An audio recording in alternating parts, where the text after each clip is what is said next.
El que més m'agrada de Barcelona és anar pels carrers. El que més m'agrada de Barcelona és anar caminant, que és el que més faig. Un referent important a la meva vida és la meva mare.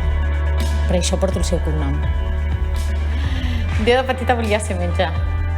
Estava obsessionada amb totes les sèries que hi havia de metges, m'encantaven.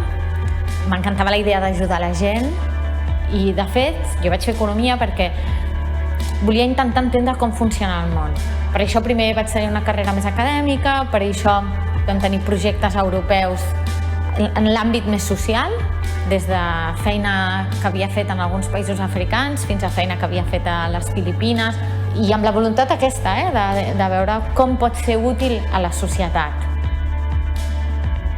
El que més m'agrada de la política és la sensació d'estar ajudant i de fer un servei públic.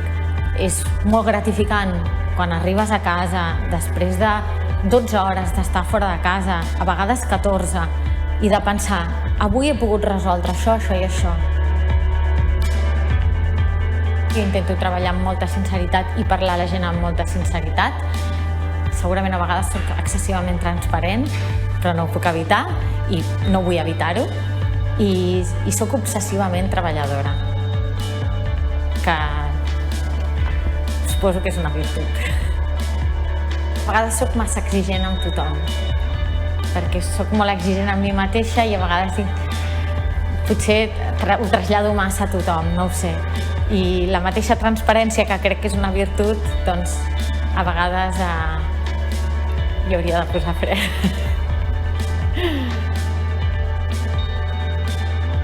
Jo venia de ser una mica una rata de biblioteca i, per tant, tot el que és estudi, reunir-me amb experts i entendre també la part més teòrica o més tècnica dels problemes m'agrada molt, però m'agrada molt després poder veure-ho, estar al lloc, parlar amb la gent.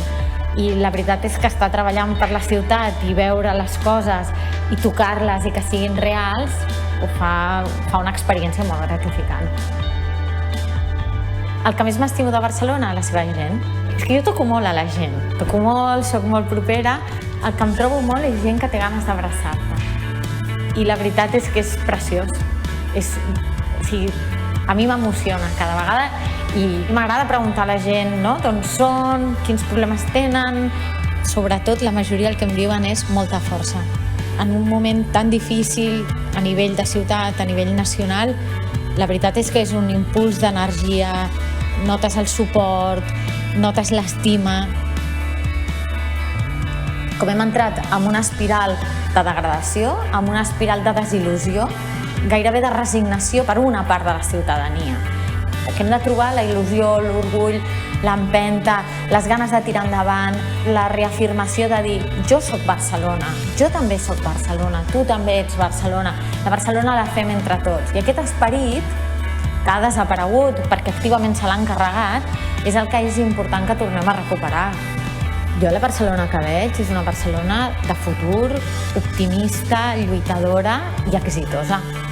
És una Barcelona que deixa enrere aquests anys de degradació i que es torna a erigir com la gran ciutat que és, com una referència mediterrània, europea, mundial, com la capital del país que és i, per tant, una ciutat que la gent envegi, admiri i que la gent vulgui venir i ser partícip d'aquest projecte col·lectiu. I jo em comprometo a dedicar els millors anys de la meva vida a fer això.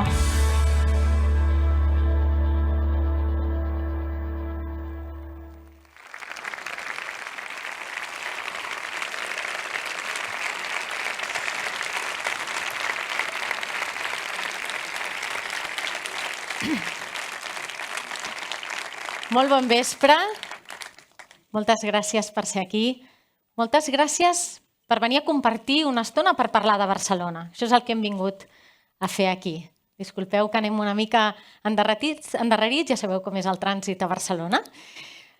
I sí, abans de començar, sí que volia començar per evocar els vostres records de Barcelona. Perquè tots tenim un primer record de Barcelona.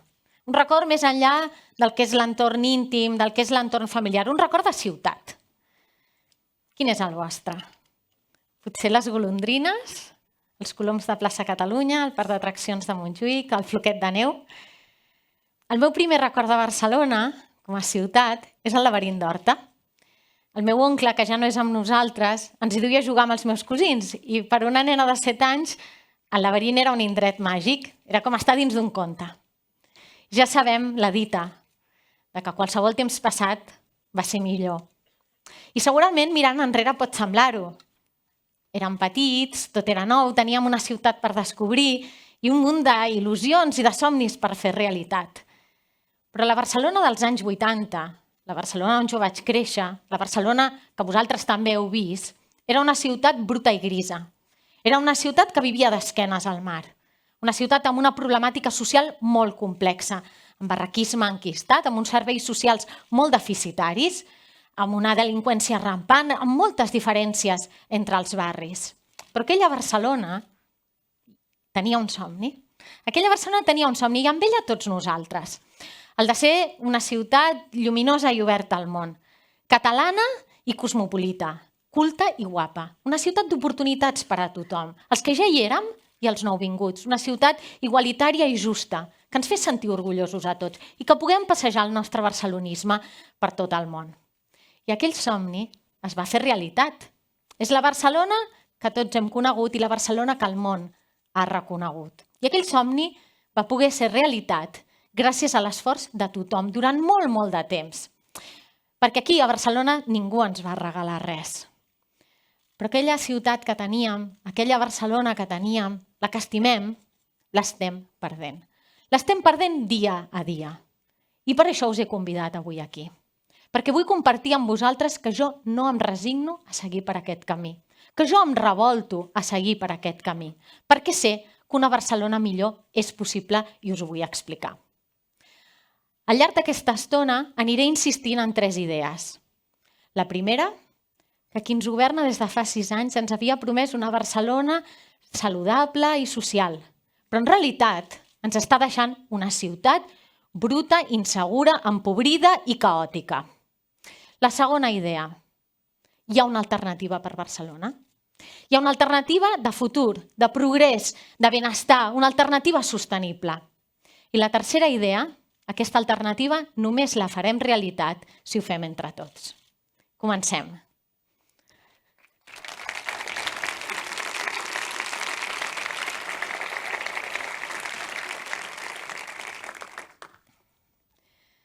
Dos de cada 3 barcelonins i barcelonines pensa que la ciutat empitjora cada any. Jo formo part d'aquesta majoria, segur que molts de vosaltres també. Però també sabem que hi ha una alternativa si apliquem les transformacions que encara tenim pendents a la ciutat, si ho fem entre tots, si ho fem d'una manera innovadora. Avui us ho explicaré amb 3 exemples, en podrien ser molts d'altres, ho sabeu, però avui posaré 3 exemples, l'energia, la mobilitat i el benestar. Comencem parlant d'energia amb una dada. Només l'1% de l'energia que es consumeix a Barcelona és produïda per energia neta dins de la mateixa ciutat, només l'1%. Això vol dir que ens falta el 99% per ser una ciutat autosuficient i sostenible. Per tapar aquest fracàs, ens han volgut fer creure que la solució és, com no, una energètica pública. Però què és en realitat Barcelona Energia? Barcelona Energia no produeix energia, només té 4.000 abonats privats d'una ciutat de 1.600.000 persones i un potent sector terciari, i el 95% de la seva facturació correspon al mateix Ajuntament, el 95%. En resum, 0 transcendència, 0 impacte. No solucionarem mai el problema de la transició energètica, el repte de la transició energètica, si no comencem a produir energia neta dins de la mateixa ciutat, i no ho estem fent. Malgrat que Barcelona té un gran potencial energètic, però l'estem deixant perdre cada dia, cada hora que passa. El sol i els terrats de la ciutat hi són el nostre recurs natural. La tecnologia també hi és. És accessible i ràpidament amortitzable, especialment amb l'actual preu de l'energia. Us imagineu què pot fer una ciutat amb 3.000 hores de sol l'any, amb 8 milions de metres quadrats de teulada òptima? Hauríem d'estar fent una revolució energètica, una revolució democràtica, neta, descentralitzada i local. Així sí que estaríem fent una Barcelona més sostenible. Tot això ho hauríem d'estar fent i ho hauríem d'estar fent molt ràpid, eliminant traves burocràtiques i normativa absurda, incentivant la col·locació de plaques i les comunitats energètiques, innovant també en la mini-eòlica i la geotèrmia, explotant la biomassa que estem desaprofitant també. Aquest és el camí. Un segon exemple, el drama de la mobilitat, el que patim cada dia, el que heu patit per venir aquí i el que patiu cada dia. Han convertit circular per Barcelona en una autèntica cursa d'obstacles. Pels cotxes, per les motos, per les bicis i també, i molt important, pel mateix vianant. Però com hem arribat fins aquí? Gestionant la mobilitat amb frivolitat i oblidant elements tan bàsics com que si talles un carrer els cotxes no s'evaporen, que la mobilitat és un tema metropolità i que el vehicle elèctric és part de la solució. Perquè què passa quan talles un carrer? Doncs que els cotxes passen pel carrer del costat, no s'evaporen. I això ho hem vist. Ho hem vist, per exemple, a la Superilla del Poble Nou. Per cert, implantada durant un estiu d'esquenes als veïns. A la Superilla del Poble Nou, la conseqüència ha estat la congestió de tot el barri, des de Tànger fins a Taulat. I amb aquesta congestió ha provocat que pugi la contaminació de l'aire que respiren. A més, ha afectat l'activitat econòmica dins del mateix barri. Tancament de negocis, pèrdua de facturació, acomiadament de treballadors. Jo us convido a passejar-hi i parlar amb veïns i amb comerciants perquè ells ho tenen molt clar. Ho estem començant a veure a la Superilla a Sant Antoni, on la meitat dels negocis declaren que han perdut facturació i pràcticament tots ells es queixen dels greus problemes de càrrega i descàrrega. Però aturem-nos un moment. Barcelona fa dècades que té superilles. Les té a Gràcia, les té a Ciutat Vella. Això no s'ho han inventat ni Colau i Collboni, tots les hem viscut. Però quina és la diferència? La diferència és el dogmatisme amb el que ara mateix s'està actuant sobre l'espai públic. I aquesta deriva dogmàtica, ens ha de preocupar i ens ha de preocupar molt a l'Eixample de Barcelona. L'Eixample és una gran història d'èxit en com transformar una ciutat per fer-la més vivible, per fer-la més saludable, basat en el mètode científic. I, per tant, la trama Cerdà és eficient i és resilient.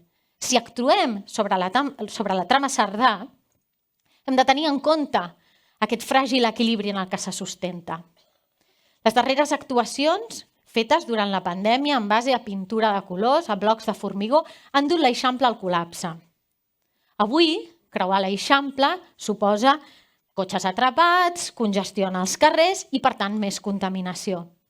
Si deixem que l'Eixample ja no funcioni com a trama connectora de la ciutat, si perdem els seus usos comercials i terciaris, si el convertim en un lloc complicat per anar a viure, per anar a treballar, per passejar i per visitar-la, tota la ciutat de Barcelona se'n ressentirà. Colau i Collboni s'han negat a fer estudis previs i proves pilots. Les hem demanat i s'han negat cada vegada a fer-ho. Saben el que passarà i ho volen amagar. Volem i mereixem una ciutat saludable, i tant que sí. Però per això calen solucions reals i solucions que no malmetin i destrossin tota la ciutat. Per exemple, ens hem de prendre seriosament el verd de la ciutat.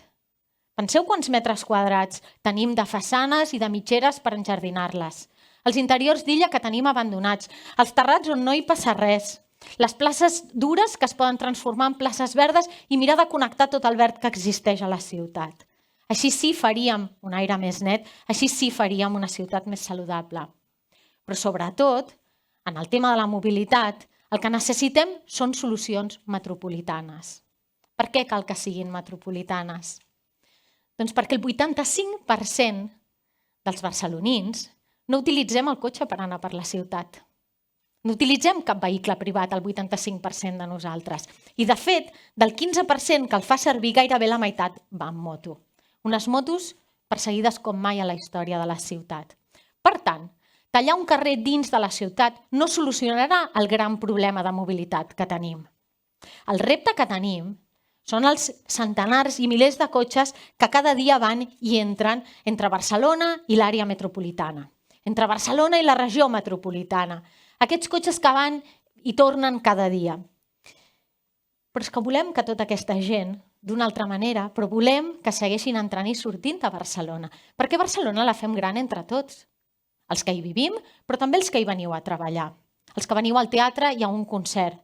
Els que veniu al metge i els que veniu a comprar. Tots fem Barcelona gran, tots som Barcelona.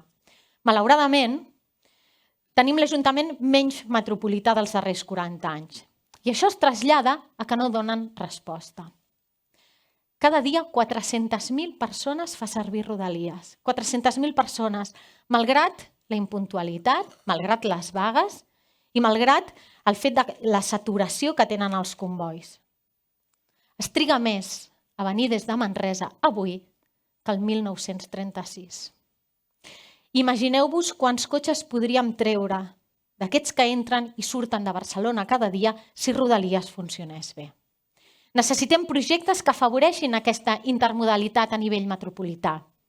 Com, per exemple, és el projecte d'unir ferrocarrils del Vallès amb ferrocarrils pel Llobregat, amb un túnel des de Plaça Espanya fins a Gràcia, amb parada al Clínic i connectar amb la L5, a parada amb Francesc Macià i connectant amb el trambaix. Aquestes són el tipus d'intervencions que necessitem per tenir una mobilitat saludable, una mobilitat sostenible a nivell metropolità. I finalment, en aquest espai que estem parlant de mobilitat sostenible, cal denunciar que el vehicle elèctric està sent víctima de les polítiques anticontaminació.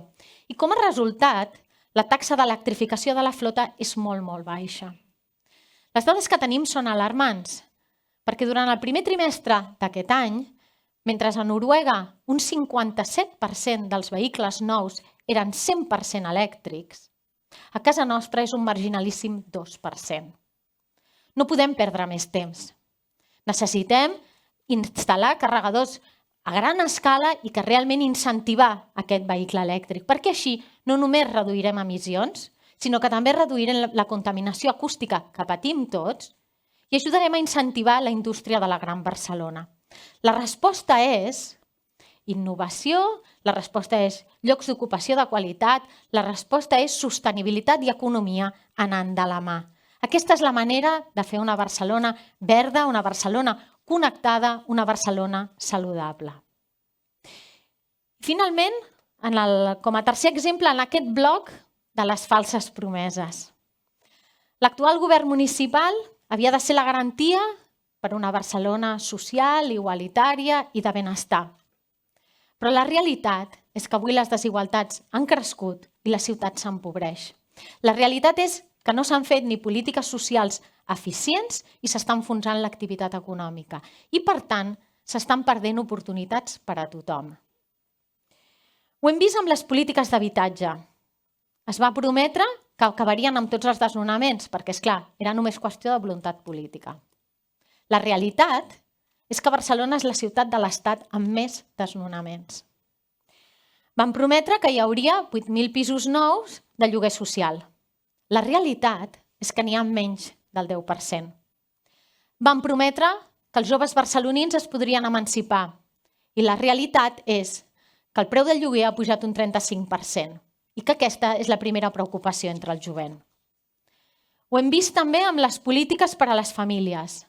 Van prometre 30 noves escoles bressol per permetre la conciliació familiar i laboral.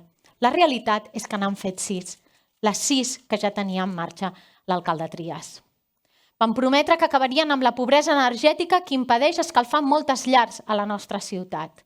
I la realitat és que avui, mentre parlem i el preu de l'energia està a 300 euros ara mateix, la seva energètica pública ha rebaixat exactament 0 euros en els seus clients. 0.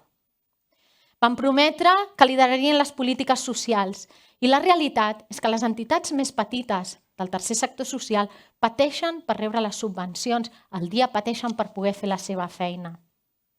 El fracàs de gestió, evidentment, també ho és en les polítiques econòmiques.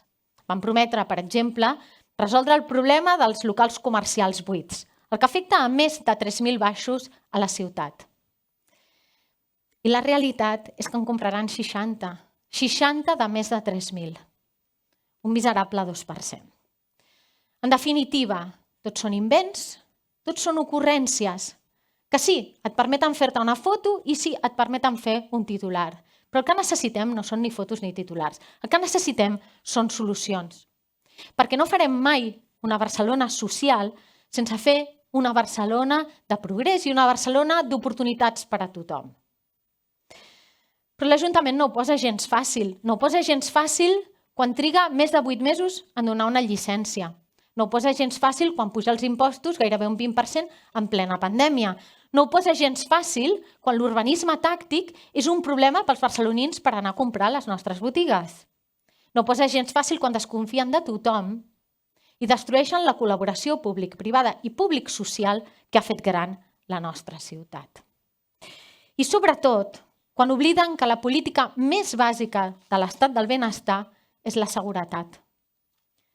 Pràcticament 1 de cada 3 barcelonins serà víctima d'un delicte abans que acabi l'any. Mai a la història recent de Barcelona, mai havíem sigut víctimes de tanta inseguretat. Algú us dirà, la inseguretat és un problema de les grans ciutats. És fals. La seguretat era el 7è problema de barcelonins i barcelonines fa només 6 anys. Avui n'és el primer. La degradació que s'inicia amb el canvi de govern empitjora cada dia per culpa de la deixadesa, de mirar cap a una altra banda, de justificar i tolerar l'incivisme, de no confiar en la pròpia policia, de no donar-li l'autoritat i les eines que necessita, es paga i es paga molt car. La inseguretat ataca les nostres llibertats, la llibertat de moviments, sobretot a les dones, la llibertat sexual i de gènere, la llibertat econòmica i laboral. La inseguretat ataca la igualtat d'oportunitats i la cohesió social i genera l'ecosistema ideal pel creixement d'una extrema dreta que amenaça les nostres llibertats, les que tant ens ha costat assolir com a societat. Per sort, hi ha una alternativa. Sempre hi ha una alternativa. Quim Forn va ser el millor primer tinent alcalde de l'Ajuntament de Barcelona en matèria de seguretat.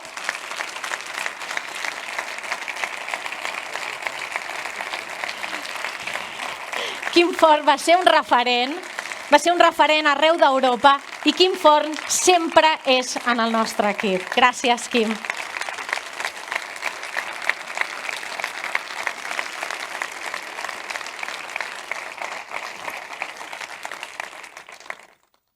Tornem a les dificultats que posa l'Ajuntament per generar progrés i oportunitats. Fa uns mesos, aquesta és una anècdota real, fa uns mesos em trobava en una reunió amb emprenedors de Barcelona i els vaig preguntar: què podem fer per vosaltres? Com us podem ajudar des de l'administració? I va haver-hi una dona que amb molta contundència, després la vaig convidar que vingués avui, amb molta contundència em va respondre: deixeu-nos treballar. És demolidor. Al cap de poc, en una reunió amb entitats, vaig tornar a fer la mateixa pregunta. Què podem fer per vosaltres? I vaig tenir la mateixa resposta. Deixeu-nos treballar. Us imagineu si tinguéssim un ajuntament que fos un aliat en lloc de dir sempre no a tot? Us imagineu si tinguéssim un ajuntament eficient en lloc de ser un coll d'ampolla? Us imagineu si tinguéssim un ajuntament que fos punt de trobada en lloc d'estar sempre enfrontant uns amb uns altres? Així sí faríem una Barcelona d'oportunitats. Perquè penseu-hi, quan una empresa es vol instal·lar a Barcelona, creieu que es reuneix amb l'alcaldessa? Recordeu alguna missió comercial per obrir nous mercats per Barcelona que hagi encapçalat l'alcaldessa? O algun viatge que hagi fet per cercar inversions per la nostra ciutat? Necessitem impulsar l'economia i l'emprenedoria científica, tecnològica, de coneixement i creativa. Són els nous models més productius i més sostenibles. Però això no ho podem fer, és impossible amb l'alcaldessa del no. I sí, per fer possible aquesta ciutat d'oportunitats, per fer possible la feina que tenim per endavant de la gran capital que volem ser, també necessitem infraestructures pròpies de Barcelona. Un aeroport intercontinental, un port connectat amb ferrocarril, un corredor de Mediterrani i una plataforma logística. Jo us proposo recuperar l'ambició de ciutat. Jo us proposo recuperar l'orgull de Barcelona. Jo us proposo que tornem a liderar els reptes urbans. Jo us proposo que liderem plegats la ciutat, que liderem plegats el país, que liderem plegats la Mediterrània i que inspirem el món. El govern de Colau i Collboni és el govern de l'antiprojecte. Ni desenvolupa un projecte propi de ciutat ni permet que els altres en desenvolupin. Estan sempre en contra de tots els projectes i així la ciutat no pot avançar. Tenim una Barcelona on tot és tàctic i efímer. Res està pensat per durar, res està pensat per construir la Barcelona del futur. Tampoc per mantenir les nostres arrels. Una ciutat de més de 2.000 anys d'història et diu moltes coses i les hem d'escoltar. Però els que ens governen estan buidant Barcelona d'aquesta història. Ho fan deixant morir el nostre patrimoni, deixant que es degradi, deixant que desaparegui. Ho veiem cada dia. A l'hivernacle de la Ciutadella i al Castell dels Tres Dragons, al Teatre Arnau i a la muntanya de Montjuïc, als carrers de les Bogaderes d'Horta i a les muralles romanes, al laberint d'Horta també i a la capella dels Segadors, al baluard del Migdia i al Born, a les botigues centenàries i a la Rambla, el patrimoni que és pedra i el patrimoni que és memòria de les persones que ens han precedit. El mateix passa amb la llengua i la cultura catalanes. Mai són prioritàries, mai. Jo que formo part d'una família castellanoparlant sé de la importància de la llengua catalana com a eina de cohesió i d'oportunitats en tots els àmbits. Però per l'actual Ajuntament molesta, tot fa nosa. Ni generen futur ni preserven el llegat. És com si pensessin que la història comença amb ells. Com a alcaldessa, el meu primer objectiu serà teixir una aliança de ciutat entorn a un projecte de futur per Barcelona. Una alternativa urbanística, una alternativa de creixement econòmic, de progrés social, una alternativa sostenible. Perquè són compatibles si es fan amb rigor. S'ha de fer tot alhora. Barcelona necessita un projecte ambiciós, amb objectius a curt, mig i llarg termini, amb projectes que siguin de l'escala de barri, de districte, de ciutat metropolita i també de país. Perquè hem de recuperar per Barcelona l'ambició de pensar en gran. No podem descuidar els nostres barris, és clar que no, però tampoc podem renunciar a impulsar projectes que redefineixen la ciutat i també la seva relació metropolitana. Perquè jo us pregunto, com millorarem més la vida de la gent? Pintant els carrers amb pintura de colors? O cobrint la Ronda de Dalt des del Patronat Ribes fins a la plaça Karl Marx? Com ho farem? Un cop cobrim la Ronda de Dalt, guanyem una quantitat ingent d'espai públic, permetem que es connectin els barris, permetem que el verd de Collserola entri a la ciutat. És un repte que cal afrontar, però Colau i Collboni han renunciat a fer-ho, perquè és molt més fàcil pintar els carrers amb pintura de colors que afrontar un repte com aquest. Jo us pregunto, com millorarem més la vida de la gent? Enllaçant zona franca i paral·lel a través del Morrot, omplim la Barcelona de blocs de formigó. Barcelona ha de regenerar la seva façana marítima de Montjuïc. Ha de donar sortida als veïns i veïnes de la Marina. Hem d'aprofitar el Morrot per generar un nou àmbit amb espais que convisquin el portuari, que convisqui el terciari, el cultural i també l'industrial. És un repte que cal afrontar. Colau i Collboni han renunciat a fer-ho, perquè és més fàcil omplir Barcelona de blocs de formigó que afrontar un repte com aquest. I jo us torno a preguntar, com millorarem més la vida de la gent? Posant jardineres efímeres, perilloses, que acaben sent un cau per llaunes i drogues?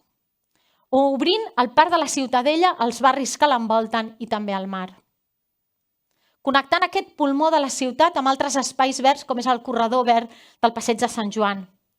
Afegint l'estació de França a la cadena de coneixement que va des de la UPC i la UB fins al campus Fòrum, passant pel 22 arroba, en retirant unes vies del tren que ja no necessitem i que són una frontera davant del mar. De nou, aquest és un projecte que cal afrontar, que Colau i Collboni han renunciat a fer-ho, perquè és molt més fàcil posar jardineres que afrontar un projecte com aquest. Doncs bé, jo no hi vull renunciar. A mi no em fa por la complexitat. Respecte sí, responsabilitat també, però por no.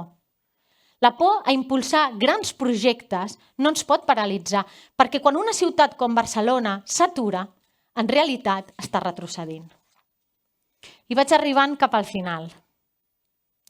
Avui Barcelona té el repte de recuperar-se de la pandèmia de la Covid-19 i alhora té un repte, el d'inventar la ciutat del futur. La innovació com a font fonamental de riquesa urbana ha d'inspirar un nou urbanisme, un urbanisme per a les persones, accelerant la transformació ecològica i digital sobre una ciutat construïda. Una manera de millorar les nostres vides en l'àmbit de l'energia, en la producció, en els serveis, la qualitat de vida i també amb la igualtat i la inclusió. Hem de convertir Barcelona en un laboratori viu de solucions per a les persones, en una ciutat viva que es pensi i es repensi constantment, on es generen idees, es proven, s'avaluen i s'escalen aquelles que funcionen, sense pors amb honestedat. Tenim grans actius per fer-ho possible. Les universitats i els centres de recerca, la indústria i les entitats ben arrelades, la cultura emprenedora i la creativitat, la xarxa 5G i el talent digital, les startups, les empreses tractores, les entitats de suport i també les infraestructures. Però cal canviar aquest govern. Un exemple que per mi és paradigmàtic. Barcelona produeix al voltant d'unes 700.000 tones de residus l'any. Menys del 40% se separa correctament. La solució per millorar aquest repte per part de l'Ajuntament ha estat implantar el sistema porta a porta en un barri tan densament poblat com és Sant Andreu de Palomar. El resultat? Bosses d'escombraries al carrer, males olors i plagues de rates, cada dia, tot el dia. Però hi ha una alternativa, la dels contenidors intel·ligents. Els contenidors intel·ligents que han posat a l'Eixample de Girona.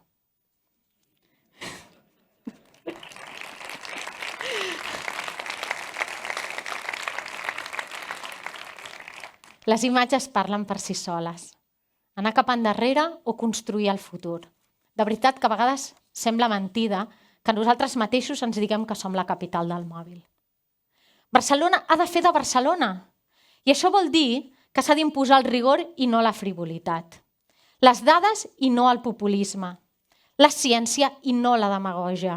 La planificació i no la improvisació. El consens i no la imposició. Les solucions i no les excuses. Perquè el lideratge polític i el mètode científic no poden ser substituïts pel populisme i per les mentides. Deia al començar, 2 de cada 3 barcelonins creuen que la ciutat empitjora cada any. Encara hi ha una dada més demolidora. La meitat d'aquests s'ha rendit. S'ha rendit. Una tercera part de barcelonins i barcelonines vol deixar la ciutat. Mireu al vostre costat. Mireu-nos a la gent d'aquesta sala. 1 de cada 3 de vosaltres vol marxar de Barcelona. I això no pot ser. Això no pot ser perquè sense tots vosaltres serà impossible canviar les coses, perquè el repte que tenim per davant és massa gran i perquè requereix el millor dels dos mons, de les institucions i de la societat civil, del sector públic i del sector privat, els dos mons treballant junts si volem fer-ho bé. Aquest és el model Barcelona i no un altre. Aquest és el model Barcelona. Perquè el sector públic té la capacitat multiplicadora i ha de generar i ha de garantir drets i deures. I el sector privat i el sector social tenen la innovació, els incentius i la flexibilitat.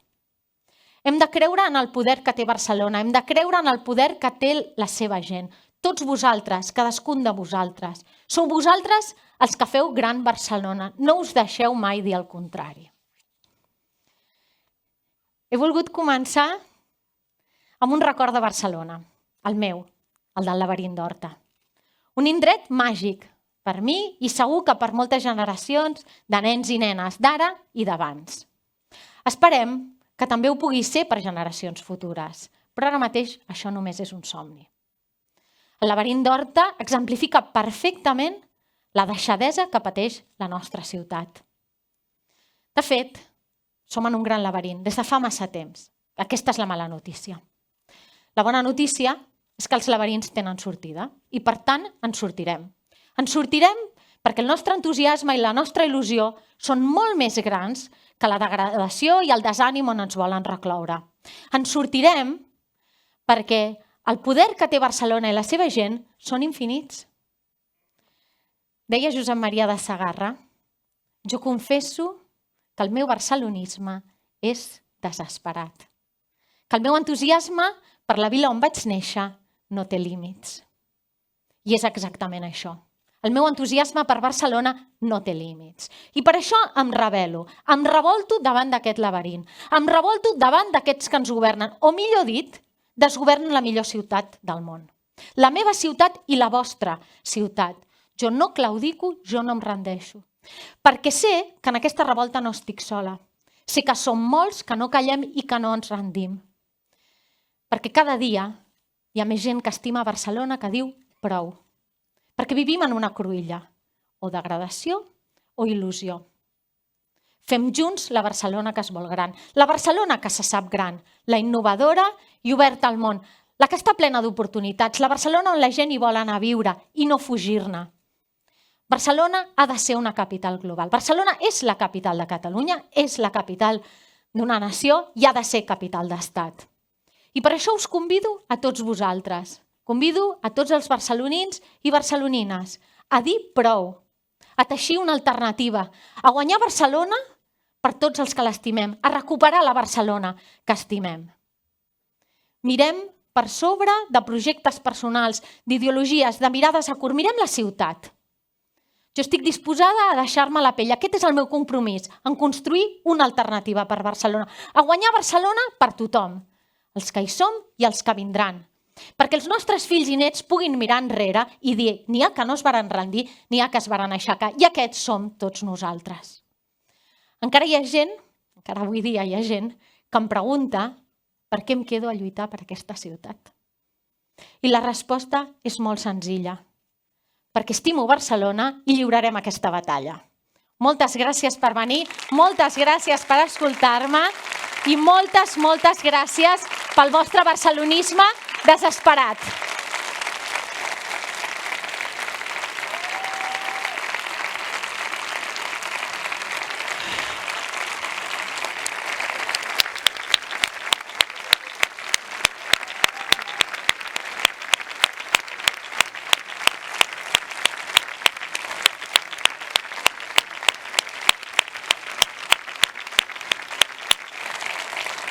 Moltes gràcies de nou per venir. Ara improviso, però com que us han dit al principi, ho torno a repetir, ens han habilitat una zona per al qui vulgui prendre alguna cosa, convidar-vos a que ens puguem quedar i seguir comentant entre tots nosaltres com fer una Barcelona molt millor. Gràcies.